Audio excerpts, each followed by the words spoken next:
தம் உயிரை காக்க விரும்புவோர், தம் உயிரை காக்க வழி தேடுவோர் அதை இழந்து விடுவர். தம் உயிரை இழப்பவரோ அதை காத்துக் கொள்வர். பாருங்க, லோத்தினுடைய மனைவியை நினைத்துக் கொள்ளுங்கள். ஏன் ஆண்டவர் லோத்தினுடைய மனைவியை நினைக்க செய்ய வேண்டும்? லோத் யார்? லோத் நீதிமான் என்று வேதத்திலே வாசிக்கிறோம்.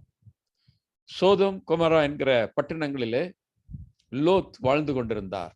அவருடைய மனைவி 2 பெண் பிள்ளைகள் அங்கே இருந்தார்கள். அந்த பட்டணம் எப்படிப்பட்ட ஒரு பட்டணமாக இருந்தது? துன்மார்க்கத்தினால் நிறைந்த ஒரு பட்டணமாக இருந்தது. அருவருப்பான கீழான இச்சைகளுக்கு இடம் கொடுத்து வாழக்கூடிய மனிதர்கள் அங்கே அதிகமாக இருந்தார்கள். அந்த சூழ்நிலையிலையும் கூட லோத் நேர்மையாளவனாக இருந்தான்.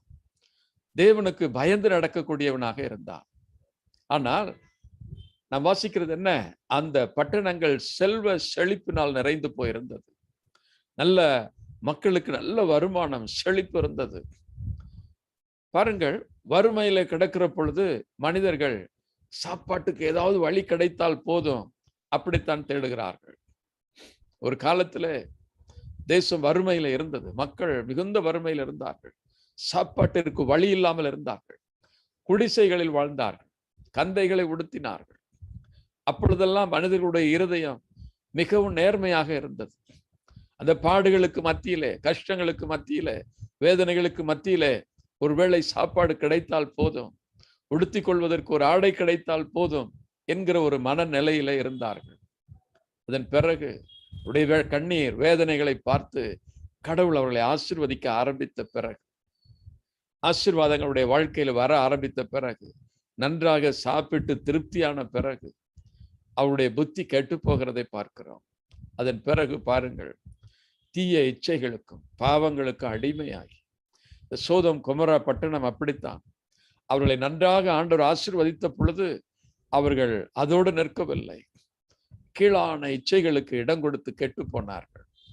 பல வெஸ்டர்ன் கண்ட்ரீஸ்ல கூட அதைத்தான் பார்க்கிறோம். அந்த தேசங்களை ஆண்டவர் ஆசீர்வதித்த பிறகு அவர்கள் செய்யக்கூடிய காரியங்கள் என்ன? அதிகமான டைவர்ஸ், திருமண ஒப்பந்தத்தை மீறி செயல்படக்கூடிய அநேகர் அந்த தேசங்களிலே எழும்புவதற்கு காரணம் என்ன? வசதி வாய்ப்புகள் பெருக பெருக, எல்லாம் கிடைக்க கிடைக்க கிடைக்க தேவனுக்கு உண்மையாக இருக்க மறந்து போனார்கள். திருமணத்திலே தேவனோடு செய்து கொண்ட, கடவுளுக்கு முன்பாக அவர்கள் செய்து கொண்ட அந்த ஒப்பந்தத்தை மீற ஆரம்பித்தார்கள். மீறி தாறுமாற வாழ்க்கை வாழ ஆரம்பித்தார்கள். எளிதாக கணவனை விட்டு விட்டு தூக்கி எறிவதையும், மனைவியை விட்டு விட்டு ஓடி போகிறது, அல்லது டைவர்ஸ் வாங்கி கொள்ளுவது, இவரோடு வாழ முடியாது என்று சண்டை போடுகிற காரியங்களை அதிகமாய் மேல் நாடுகளில் நாம் பார்க்கிறோம். இந்தியாவிலும் கூட ஒரு காலத்தில் வறுமையில சாப்பாட்டிற்கு வழி இல்லாமல் இருந்த பொழுது மக்கள் அவ்வளவு மோசமாக இல்லை. ஆனால் இப்பொழுது பாருங்கள், அநேக திருமண முறிவை பார்க்கிறோம். அநேக குடும்பங்கள் பிரிந்து கிடப்பதை பார்க்கிறோம். ஏன்? கடவுள் அவர்களை ஆசீர்வதிக்கிற பொழுது இப்படி நடக்க ஆரம்பித்து விடுகிறார்கள். ஏன் லோத்தினுடைய மனைவியை நினைக்க சொல்லுகிறார் என்றால், லோத்தினுடைய மனைவி செய்த காரியம் என்ன? கடவுள் இந்த நகரத்தினுடைய அருவருப்புகளை கண்டு நகரத்தை அழிக்க விரும்பினார். வானத்திலிருந்து நெருப்பை ஊற்றி அந்த பட்டணத்தை அழிக்க விரும்பினார். ஆகையினாலே 2 வான தூதர்கள் மாலையிலேயே அவருடைய வீட்டிற்கு வந்தார்கள். வந்து சொன்னார்கள், சீக்கிரமாய் தயாராக, தேவன் இந்த பட்டணத்தை அழிக்கப் போடுகிறார், பொழுது விடுவதற்குள் இந்த பட்டணங்கள் அழிக்கப்படும் என்று சொன்னார். லோத்தினுடைய மனைவியினுடைய 2 பிள்ளைகளுக்கும் மாப்பிள்ளையை பார்த்திருந்தார்கள், திருமணத்திற்கு ஏற்பாடு செய்திருந்தார்கள். ஆனால் அவர்கள் அந்த மருமகனிடத்தில் இதை சொன்ன பொழுது அவர்கள் கேலி செய்ய ஆரம்பித்தார்கள். இறுதியாக, உனக்கு வேண்டியவர்கள் யாராவது சொந்தக்காரர்கள் தான் அவளை கூப்பிடு, அவளை அழைத்து கொண்டு நாம் போய்விடலாம், தப்பித்துக் கொள்ளலாம் என்று வானதூதர்கள் சொன்னார்கள். ஒருவரும் அவருடைய பேச்சை கேட்கவில்லை. பொழுது விடியக்கூடிய நேரம் வந்தது.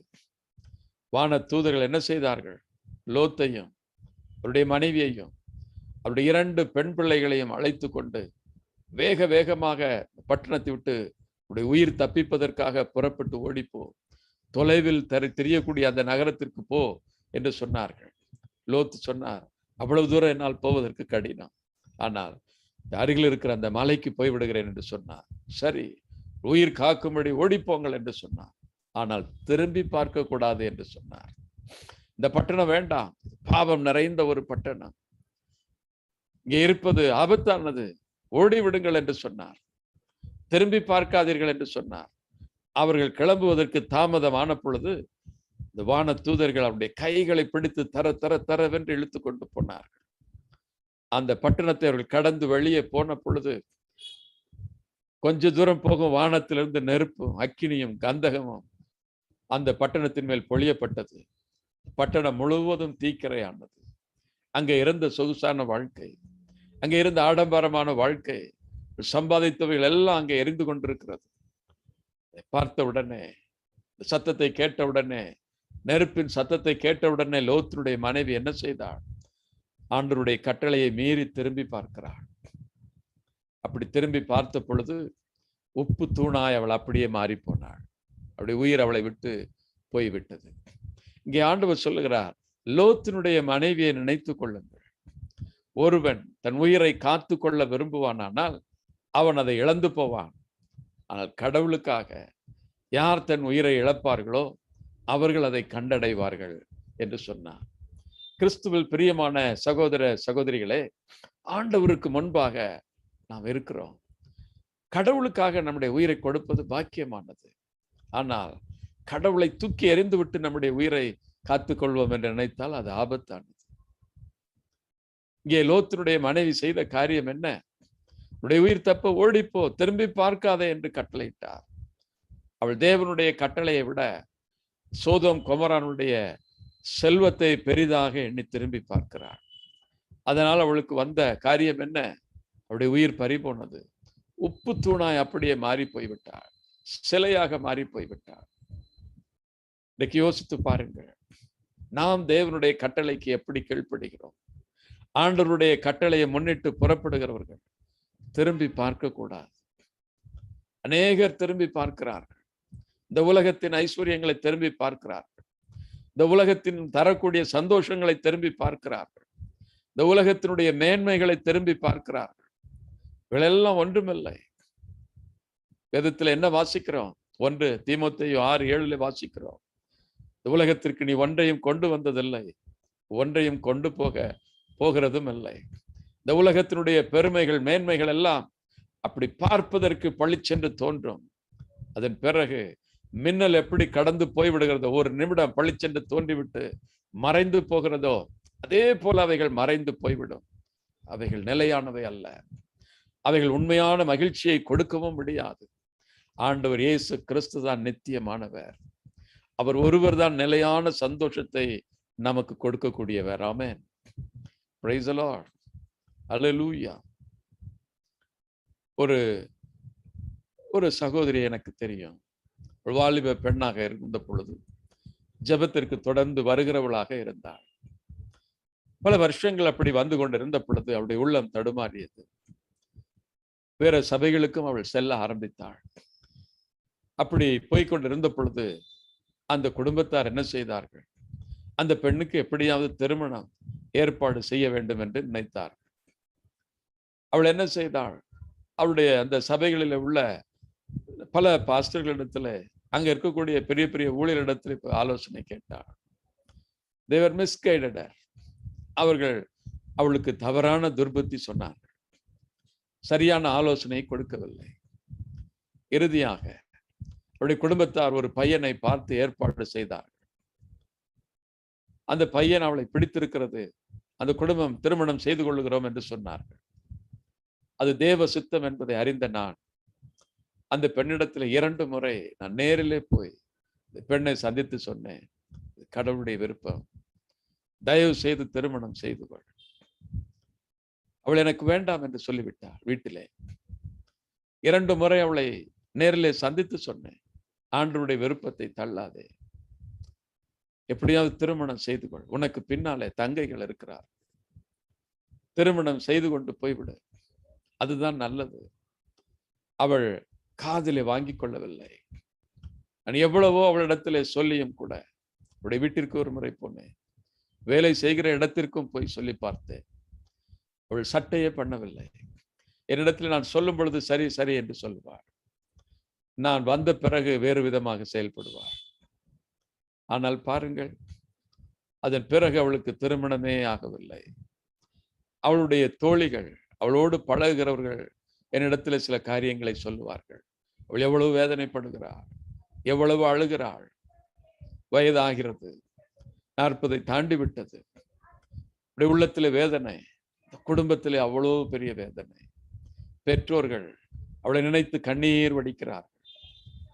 இவளை பார்த்து பார்த்து அவளுடைய தங்கையும் திருமணம் செய்து கொள்ளாமல் போனார்.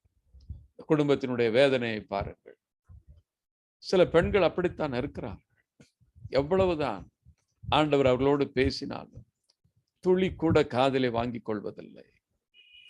அதை அசட்டை செய்து கொண்டு போய்விடுகிறார். தேவ ஊழியர்களுக்கு வேறு வேலை இல்லாமல் வந்து பேசுவதில்லை.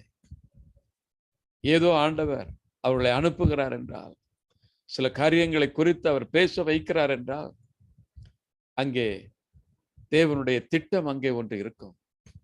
ஆண்டவர் நமக்கு கொடுக்கக்கூடிய அந்த கிருபைகளை ஒருபோதும் தள்ளிவிடாதீர்கள். இன்றைக்கு பாருங்கள், குடும்பமே கண்ணீரிலே மிதக்கிறது. ஒரு பெண் தேவனுக்கு கீழ்ப்படியாததினாலே அந்த வீட்டிலே பாருங்கள் எவ்வளவு பிரச்சனை, எவ்வளவு வேதனை. அவள் செய்த காரியத்தினாலே பெற்றோருக்கு வேதனை, அதன் பிறகு இருக்கக்கூடிய தங்கை தம்பிகளுக்கு வேதனை. அருமையான சகோதர சகோதரிகளை, தேவனுடைய வார்த்தைக்கு கீழ்ப்படிய கற்றுக்கொள்ளுங்கள். கடவுளுடைய சித்தத்திற்கு உங்களை ஒப்புக் கொடுங்கள். அதுதான் சரியானது. அநேகர் என்ன நினைக்கிறார்கள், ஐயோ கஷ்டமாக இருக்கிறது, இதை என்னால் ஏற்றுக்கொள்ள முடியாது, அது எனக்கு வேதனையாக இருக்கிறது என்று பல ஆசீர்வாதங்களை தள்ளிவிடக்கூடியவர்களாக இருக்கிறார். தொடக்க நூல் 16வது அதிகாரத்திலே ஒரு சம்பவத்தை நாம் வாசிக்கிறோம். ஆகார் என்று சொல்லக்கூடிய ஒரு பெண்ணை குறித்து அங்கே வாசிக்கிறோம். இந்த ஆகார் சாராள் இடத்திலே பணிப்பெண்ணாக இருக்கிறாள். சாராளுக்கு பல வருடங்கள் குழந்தை இல்லை. ஆனால் இந்த ஆகார் பிரசவமான உடனே, அவளுக்கு குழந்தை உண்டான உடனே, கருவுற்ற உடனே தன் தலைவியை அசட்டை செய்ய ஆரம்பிக்கிறாள். அப்படி அசட்டை செய்ததினாலே சாராளுடைய அடிமை பெண் தான் ஆகார். சாராள் என்ன செய்கிறாள், அவளை கொடுமைப்படுத்துகிறாள். அவள் என்னை இப்படி அசட்டை பண்ணுகிறாளே, நான் தானே எஜமானி, அவள் அடிமை பெண் தானே, அவள் கருவுற்ற உடனே என்னை எப்படி அசட்டை செய்யலாம், அவளுக்கு புத்தி வர வேண்டும் என்பதற்காக அவளை கொடுமைப்படுத்தினாள்.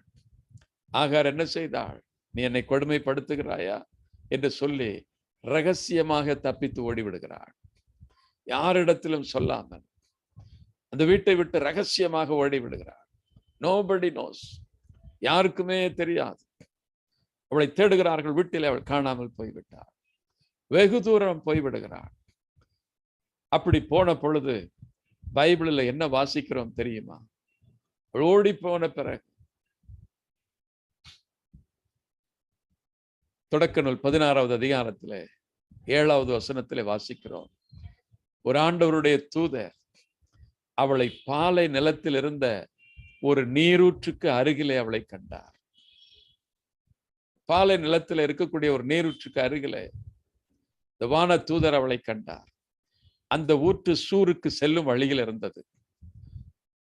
அவர் அவளை நோக்கி, சாராயின் பணிப்பெண் ஆகார், நீ எங்கே இருந்து வருகின்றாய், எங்கே போகின்றாய் என்று கேட்டார். அதற்கு அவள் சொன்னாள், என் தலைவி சாராயிடமிருந்து நான் தப்பி ஓடுகிறேன் என்று சொன்னாள். உண்மையை சொல்லிவிட்டாள்.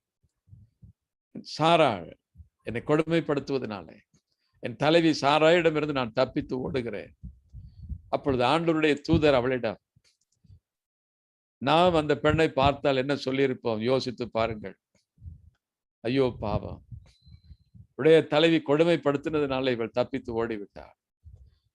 அவளுடைய கண்ணிலே மாட்டி விடாதே, வேறு எங்கேயாவது ஓடிவிடு, பத்திரமா அங்கே போய் ஒடிந்து கொள். இப்படி பல காரியங்களை நாம் அவளுக்கு சொல்லியிருப்போம். அதுதான் மனித இயல்பு. பொதுவாக மனிதர்கள் அப்படித்தான் சொல்லுவோம். ஒரு இரக்க குணத்திலே அப்படி சொல்லுவார்கள், பாவம் என்று சொல்லுவார்கள். ஆனால் அந்த வான தூதர் சாராயை பார்த்து அந்த ஆகாரை பார்த்து சொல்லுகிறாள். என்ன சொன்னார் தெரியுமா? அவர் அவளை நோக்கி, ஆண்டவருடைய தூதர் அவளிடம், நீ உன் தலைவியிடம் திரும்பி சென்று அவளுக்கு பணிந்து நட என்றார். பின்பு ஆண்டவரின் தூதர் அவளிடம், உன் வழிமரபினரை யாரும் எண்ண முடியாத அளவுக்கு நான் பெருகச் செய்வேன் என்றார். பாருங்கள், ஒரு ஆசீர்வாதத்தை பின்னாலே வைத்திருக்கிறார். உன் வழிமரபினரை யாரும் எண்ண முடியாத அளவுக்கு ஆண்டவர் ஆசீர்வதிப்பார் என்று சொன்னார். ஒரு பெரிய ஆசீர்வாதத்தை தேவன் அந்த பெண்ணுக்கு கொடுக்கிறார். ஆனால் எப்பொழுது பார்த்தீங்களா, நீ போய் உன் தலைவிக்கு அடங்குகிறது. சில நேரங்களிலே நமக்கு அது கஷ்டமாக தெரிகிறது, வேதனையாக தெரிகிறது. எப்படியாவது தப்பித்து ஓடிவிடலாம். இன்னைக்கு அநேக குடும்பங்களிலே இப்படிப்பட்ட பிரிவினைகள், மனைவியை விட்டு ஓடிவிடலாம் என்று நினைக்கக்கூடிய கணவன்மார்கள், கணவனை விட்டு ஓடிவிடலாம் என்று நினைக்கக்கூடிய பெண்கள். காரணம் என்ன? சில கஷ்டங்கள், சில வேதனைகள், அதை தாங்க முடியாததுனால இந்த கஷ்டம் வேண்டாம் என்று ஓட பார்க்கிறார். ஆனால் அந்த கஷ்டத்திற்கு பின்பாக தேவன் ஒரு பெரிய ஆசீர்வாதத்தை வைக்கிறார். எனக்கு அருமையான சகோதர சகோதரிகளே, அந்த ஆசீர்வாதம் என்ன?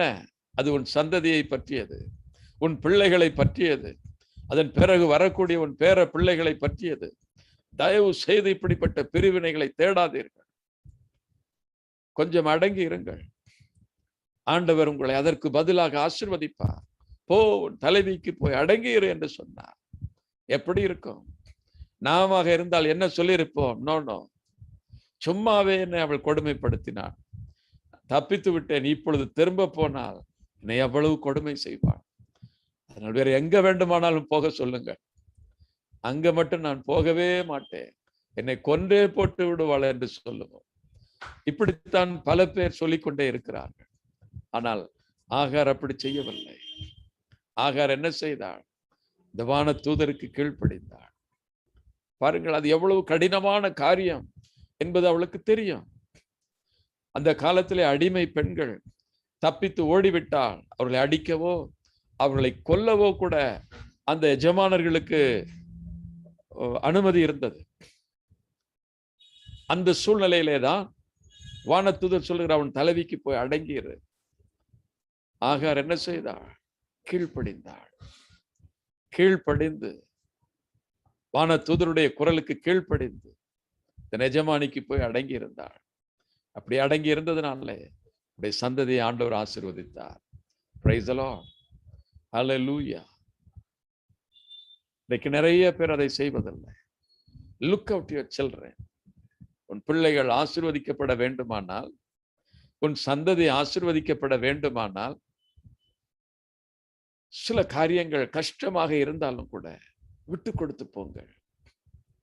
அதுதான் தேவனுடைய பார்வையில நன்மையானது. ஒன்றுமில்லாத விஷயங்களுக்கெல்லாம் சண்டையை போட்டுவிட்டு ஒருபோதும் பிரிவினையை தேடாதீர்கள், முரண்பட்டு நிற்காதீர்கள். சண்டை போடுவதை பெரும்பாலும் தவிர்த்து விடுங்கள். முடிந்த வரைக்கும் விட்டு கொடுத்து விட்டு போங்கள். Your generation will be blessed. உங்கள் சந்ததி அதன் மூலமாய் ஆசீர்வதிக்கப்படும். எண்ண முடியாத அளவுக்கு உன் சந்ததி பெருகி ஆசீர்வதிக்கப்படும் என்று ஆண்டவர் சொன்னார். அப்படிப்பட்ட பெண்களாலே இந்த சந்ததிகள் ஆசீர்வதிக்கப்பட்டிருக்கிறது. ஆனால் கீழ்ப்படியாத அல்லது ஒத்து போகாத, முரண்பாடு பிடிக்கக்கூடிய மனிதர்களால், பெண்களால் சந்ததி படக்கூடிய வேதனைகள் எத்தனை! சில பேர் அப்படித்தான் இருக்கிறார்கள். எவ்வளவு சொன்னாலும் ஏற்றுக்கொள்ளவே முடியாது. ஒற்றை காலிலே நிற்கிறார்கள். பிறகு நாட்கள் செல்லுகிறது. சில பெண்கள் அப்படித்தான் செய்கிறார். சின்ன பிரச்சனையில சண்டை போட்டுவிட்டு கோபித்து விட்டு போய்விடுகிறார்கள். குழந்தையும் கொண்டு போய்விடுகிறார்கள். ஆரம்பத்திலே எதுவும் ஒன்றும் தெரிவதில்லை. நாட்கள் செல்ல செல்ல அந்த பிள்ளையை கஷ்டப்பட்டு வளர்க்கிறார்கள். அந்த பிள்ளைகள் முதிர்ச்சி அடைந்த பிறகு, ஒரு தாய் இல்லாமல், ஒரு தகப்பன் இல்லாமல் பிள்ளைகள் எவ்வளவு கஷ்டப்படும் என்பதை பெற்றோர்கள் உணர்வதில்லை. தங்கள் சுய நலத்தினாலே பிள்ளைகள் படக்கூடிய வேதனை அவர்கள் மறந்து விடுகிறார்கள். அவர்களுடைய கௌரவமும் அவர்களுடைய பிடிவாதமும் தான் அவர்களுக்கு முக்கியம். ஒரு சகோதரனை என்னிடத்திலே கொண்டு வந்தார்கள். அவன் ஒரு பெரிய ஹோட்டலிலே வேலை செய்து கொண்டிருந்தான். 5 ஸ்டார் ஹோட்டலிலே வேலை செய்தான். நல்ல சம்பளம், நல்ல விதவிதமான சாப்பாடுகள் அந்த 5 ஸ்டார் ஹோட்டலில் அவனுக்கு வழங்கப்பட்டது. அவன் ஒரு குடிகாரனாக இருந்தான். திருமணம் ஆகிவிட்டது.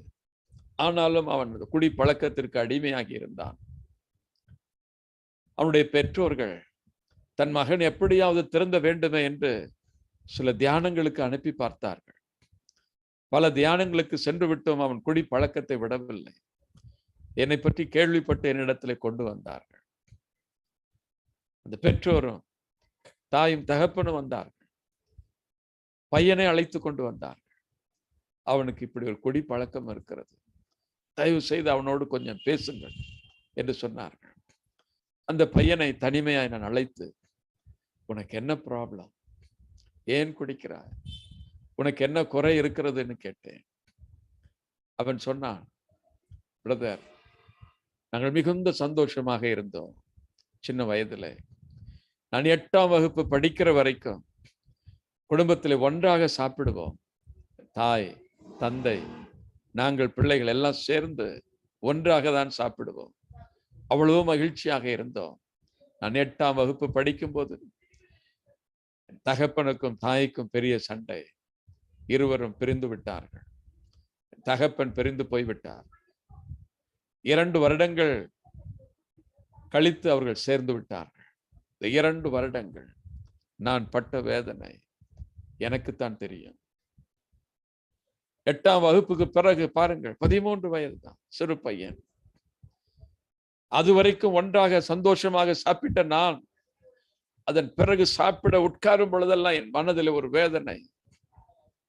அந்த வேதனை என் தாய்க்கு தெரியாது, என் தகப்பனுக்கு தெரியாது. அந்த வேதனையினாலே எனக்கு சாப்பிட பிடிக்கவே இல்லை, வெறுப்பாக மாறி போனது. அதுதான், அவர்கள் சேர்ந்து விட்டார்கள். ஆனால் என்னுடைய உள்ளம் அந்த வேதனையிலிருந்து நான் விடுபடவில்லை. ஒரு 5 ஸ்டார் ஹோட்டலில் வேலை செய்கிறேன். விதவிதமான சாப்பாடுகள். இன்றைக்கு தகப்பன் பிரிந்ததினாலே குடும்பம் வறுமையில இருந்தது. சரியான சாப்பாடு இல்லை. அதை நினைத்து நினைத்து நான் எவ்வளவு வேதனைப்பட்டேன். இன்றைக்கு விதவிதமான சாப்பாடுகள் எனக்கு முன்பாக இருந்தாலும் அந்த உணவை என்னால் சாப்பிட முடியவில்லை. அந்த வேதனையை மறைப்பதற்காக குடிக்க ஆரம்பித்தேன். அப்படித்தான் இந்த குடி பழக்கம் வந்தது. இப்பொழுது அந்த பழக்கத்தை விட முடியவில்லை என்று சொன்னார். எத்தனை பெற்றோர்கள் தங்கள் பிள்ளைகள் படுகிற வேதனைகளை நினைத்து பார்க்கிறார்கள், யோசிக்கிறதில்லை. உங்களுடைய சுயநலத்தினால், உங்களுடைய சுய கௌரவத்தினால், சுய பிடிவாதத்தினால் பிள்ளைகள் எவ்வளவு வேதனைப்பட்டாலும் பாழானாலும் பரவாயில்லை என்று நினைக்கக்கூடிய தாய் தகப்பனாலே எத்தனையோ பிள்ளைகள் இன்றைக்கு பாதிக்கப்பட்டு நிற்கிறார்கள். ஏன் கொஞ்சம் சண்டை போடாமல் விட்டு கொடுத்தால் என்ன? பிள்ளைகளுடைய நலனுக்காக கொஞ்சம் ஒத்து போனால் என்ன? யோசித்து பாருங்கள். நாம் அன்பு இருக்கிறது என்று சொல்லுகிறோம். என்ன அன்பு? உடைய சுயநலம், உடைய கௌரவம். இதை குறித்து ஒருவர், யாராவது கணவன் மனைவியை பார்த்து பேசிவிட்டால் அவ்வளவுதான். அல்லது மனைவி கணவனை பார்த்தோ, கணவனுடைய குடும்பத்தை பார்த்தோ ஏதோ சொல்லிவிட்டால் அவ்வளவுதான். உடைய கௌரவம் தான் உங்களுக்கு முக்கியம். உடைய குடும்ப கௌரவம் தான் உங்களுக்கு முக்கியம். பிள்ளைகளுடைய வாழ்க்கை உங்களுக்கு முக்கியம் இல்லை. உடைய கௌரவத்தை கொடுத்தது யார்? உனக்கு பிள்ளைகளை கொடுத்தது யார்? நிறைய குடும்பங்கள் அதனாலே சின்ன பின்னமாகி போகிறது. இந்த பிள்ளைகளுடைய நிலைமை, பிள்ளைகளுடைய வேதனை யாரும் அறிந்து கொள்வதில்லை. பிள்ளைகள் மேல் உண்மையான அன்பு இருக்கிறவர்கள் விட்டு கொடுத்து விடுவார்கள். ஓகே, ஒரு மனைவி கோபப்பட்டால் கணவன் விட்டு கொடுக்க வேண்டும். ஒருவேளை கணவன் கோபப்பட்டால் மனைவி விட்டு கொடுக்க வேண்டும். ஏன்? பிள்ளைகளுடைய வாழ்க்கை அது ஆசீர்வதிக்கப்பட வேண்டும். சந்ததி ஆசீர்வதிக்கப்பட வேண்டும். தேவனிடமிருந்து அந்த ஆசீர்வாதம் வர வேண்டும். அந்த திருமண வாழ்க்கை எளிதாக இன்றைக்கு உடைத்து விடுகிறார். எளிதாக தூக்கி எறிந்து பேசுகிறார். ஒருவர் ஒருவரை தூக்கி எறிந்து பேசுகிறார். திருமணத்தினுடைய அடையாளமா போட்டிருந்த தாலியை அனாவசியமாக கழட்டி எறிந்து வீசி விடுகிறார். மதிக்கிறதில்லை. கிறிஸ்துவில் பிரியமான சகோதர சகோதரிகளே, திருமண உடன்படிக்கை நடக்கும் பொழுது என்ன வாக்குறுதிகளை கொடுக்கிறீர்கள்? யோசித்து பாருங்கள். பரலோகத்திற்கும் பாதாளத்திற்கும் முன்பாக, வான தூதர்களுக்கு முன்பாக, திருச்சபையின் சார்பாக, குருக்களுக்கு முன்பாக, அங்கே இருக்கக்கூடிய திருச்சபையினுடைய கூட்டத்திற்கு முன்பாக ஒரு வாக்குறுதியை கொடுக்கிறோம். இன்பத்திலும் துன்பத்திலும் இணை பிரியாமல் ஒருவர் ஒருவரோடு இருந்து ஒருவர் ஒருவரை தாங்கி அன்பு செய்து பணிந்து நடப்பேன்னு ஒரு வாக்குறுதியை கொடுக்கிறீர்கள். உண்மையாகவே அந்த வாக்குறுதியை கொடுத்தீர்களா? அதற்கு கீழ்ப்படிந்தீர்களா? பிரமாணிக்கமா இருப்போம் என்று சொன்னீர்களே, அந்த வாக்குறுதியின்படி நடக்கிறீர்களா? யார் அந்த வாக்குறுதிகளை காத்து நடக்கிறார்களோ அந்த சந்ததி ஆண்டவர் ஆசீர்வதிக்கிறார். ஆமென்.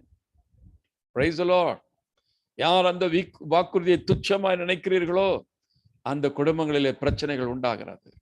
அந்த வீடுகளில் இருக்கிற பிள்ளைகள் பாதிக்கப்படுகிறார்கள். ஒன்று சில பாவ வழியிலே போய் விழுந்து விடுகிறார். நான் சொன்னேனே, அந்த சகோதரன் அவர் குடிக்கிறார். அவருடைய பெற்றோர்கள் இன்றும் கண்ணீர் வடித்து அவனை எப்படி விடுதலை ஆக்குவது என்று தெரியாமல் அலைகிறான். பாருங்கள், 2 வருஷங்கள் அவர்கள் செய்த அவருடைய பிடிவாதத்தினாலே வந்த காரியங்கள். இப்பொழுது எத்தனை வருஷங்கள் அந்த பிள்ளையை நினைத்து வேதனைப்பட்டார்கள். யோசித்து பாருங்கள். எனக்கு அருமையான சகோதர சகோதரிகளே, அதனாலதான் பைபிள்ல ஒரு வசனம் போட்டிருக்கிறது, கடவுள் இணைத்ததை மனிதன் பிரிக்காது இருக்கட்டும் என்று சொல்லியிருக்கிறது. நீங்கள் விரும்பி திருமணம் செய்தீர்களோ, விரும்பாமல் அந்த திருமணம் நடந்து விட்டதோ, கடவுள் உங்களை இணைத்திருக்கிறார். ஒரு போதும் பிரிவினையை தேடாதீர்கள். பிரிவினைக்குரிய வார்த்தைகளை பேசாதீர்கள். பிரிவினைக்குரிய கோபத்தை தள்ளிவிடுங்கள். அதை விட்டு விடுங்கள். அது கடவுளுக்கு உகந்ததல்ல. கடவுள் அதை விரும்புவதும் இல்லை. என்ன பாடுபட்டாவது அதை மேற்கொள்ளுங்கள், தூக்கி எறியுங்கள். God has joined you. தேவன் உங்களை சேர்த்து வைத்திருக்கிறார். அதிலிருந்து எப்படி வெளியேறுவது என்று நினைக்காதீர்கள். ஆகார் அப்படித்தான் நினைத்தாள். சாராளுக்கு ஆண்டவர் தான் அவளை பணிப்பெண்ணாக வைத்திருந்தார். அவள் எப்படியாவது தப்பித்து ஓடிவிட வேண்டும் என்று விரும்பினாள். ஆனால் ஒரு வான தூதர் அவளை சந்தித்து அவளுக்கு புத்தி சொன்னவுடனே அவள் கீழ்ப்படிந்தாள். அதனால் பெரிய ஆசீர்வாதத்தை பெற்றுக்கொண்டாள். நடந்தது என்ன? அதன் பிறகு தன் மகனை அழைத்து கொண்டு வேறொரு நாட்டிற்கு போகும் பொழுது வழியிலே ஒரு பெரிய பாலைவனம். தொடக்க நூல் 21வது அதிகாரத்தில் அதை வாசிக்கிறோம். அந்த பாலைவனத்திலே தண்ணீர் தீர்ந்து போய் விடுகிறது. குடிக்க தண்ணீர் இல்லை. மகன் சாக கிடக்கிறான். கதறி அழுது கொண்டு கூக்குரல் இடுகிறான். தன் மகனை தூரமாய் கிடத்தி விட்டு சாவதை சகிக்க முடியாமல் அந்த பெண் தூரமாய் உட்கார்ந்து கொண்டு தேவனை நோக்கி கதறி அழுதாள். வேதத்தில் என்ன வாசிக்கிறோம்? ஆண்டவர் பிள்ளையினுடைய அழுகுரலை கேட்டார். ஏன் அந்த அழுகுரலை கேட்டார்?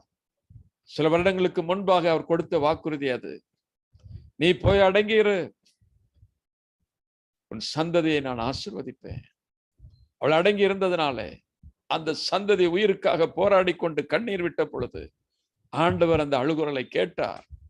ஒரு வான தூதர் இறங்கி வந்து ஆகாருடைய கண்களை திறந்தார் என்று வாசிக்கிறோம். இப்படி திறந்த உடனே அந்த பாலைவனத்திலே நீருள்ள ஒரு ஊற்றை பார்க்கிறாள். அது தண்ணீரை எடுத்துக்கொண்டு தானும் பிள்ளையும் பிழைத்துக் கொள்ளுகிறார்கள். கிறிஸ்துவில் பிரியமான சகோதர சகோதரிகளே, அதனாலதான் ஆண்டவர் சொல்கிறார், லோத்தின் மனைவியை நினைத்துக் கொள்ளுங்கள். நான் தப்பித்து ஓட வேண்டும், தன்னை காத்து கொள்ள வேண்டும் நினைக்கிறவனை இழந்து போவான். தேவனுக்காக, தேவனுடைய வார்த்தைக்காக, தேவனுக்கு கீழ்ப்படிந்து அதை இழந்தாலும் பரவாயில்லை என்று நினைக்கிறவர்கள் அதை மீண்டும் கண்டடைகிறார்கள்.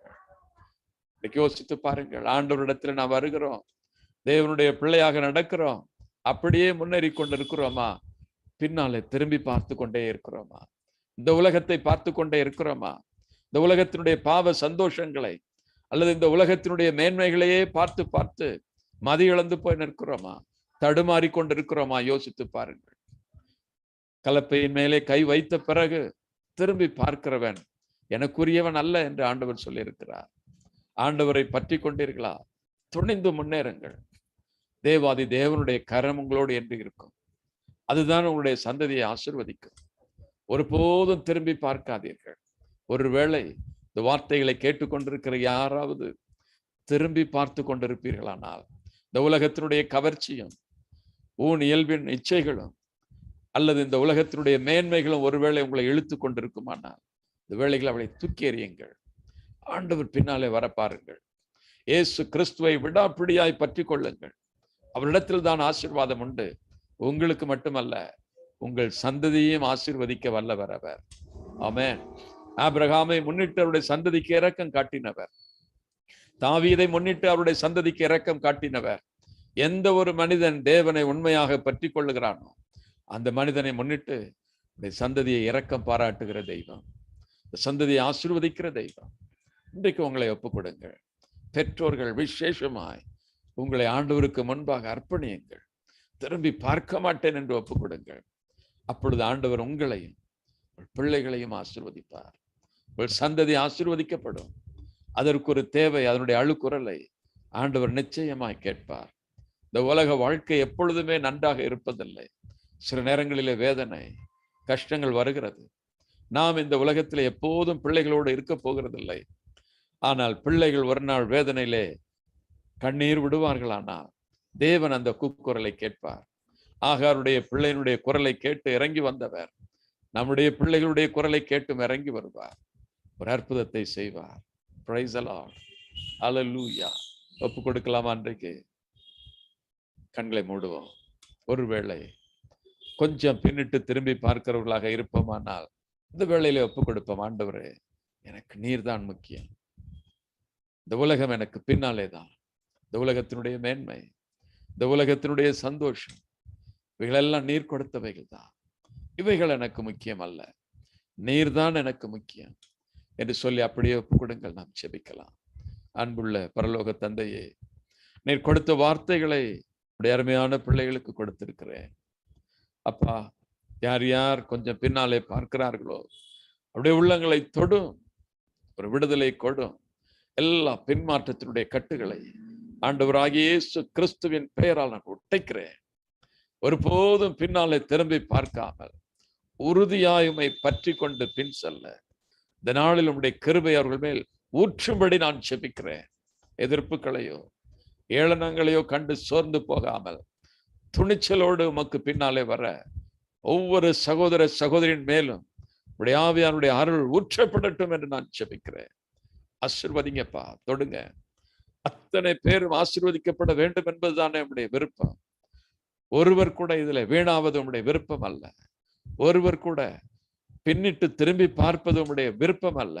லோத்தின் மனைவியை நினைத்துக் கொள்ளுங்கள் என்று சொன்னீரே, இந்த நாளில் அவளை நினைவு கூறுகிறோம். அவள் திரும்பி பார்த்து உப்பு தூணாய் மாறினதை நினைவு கூறுகிறோம். இனி நாங்கள் ஒருபோதும் திரும்பி பார்க்க மாட்டோம். ஆண்டவரே, வாழ்நாள் முழுவதும் உமக்காய் ஜீவிப்போம், உமக்காக விட்டு கொடுப்போம்.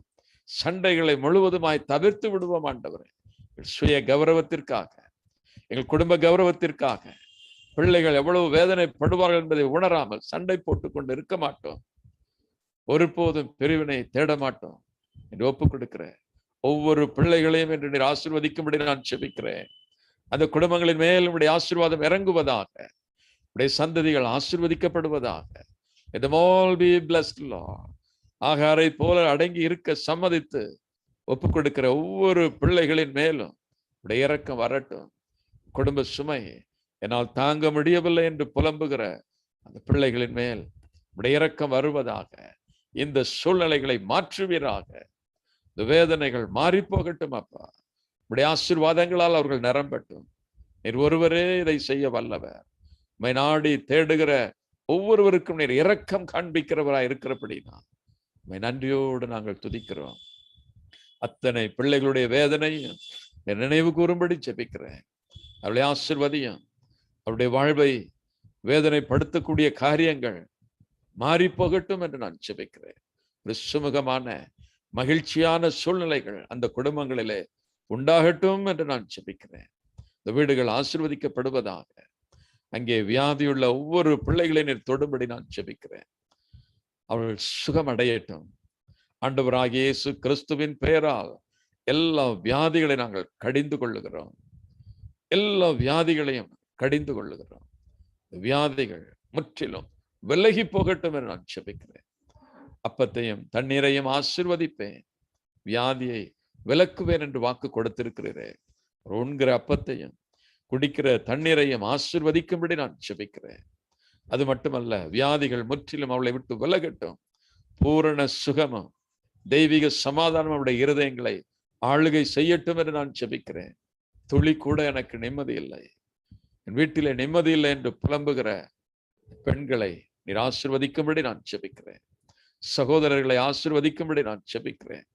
தெய்வீக சமாதானம் அவர்களை நிரப்பட்டும் ஆண்டவரே. அப்பா, fill their heart with peace. அவருடைய உள்ளங்கள் தெய்வீக சமாதானத்தினால் நிரம்பட்டும். இந்த உலகம் கொடுக்க முடியாத சமாதானத்தினால் நிரம்பட்டும்.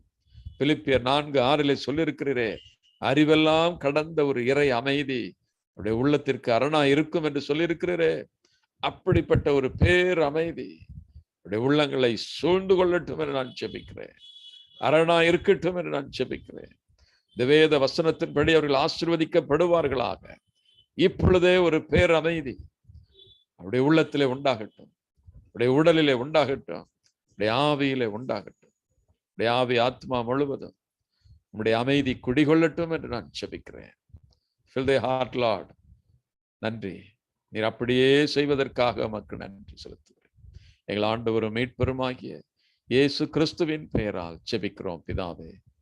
ஆமென்.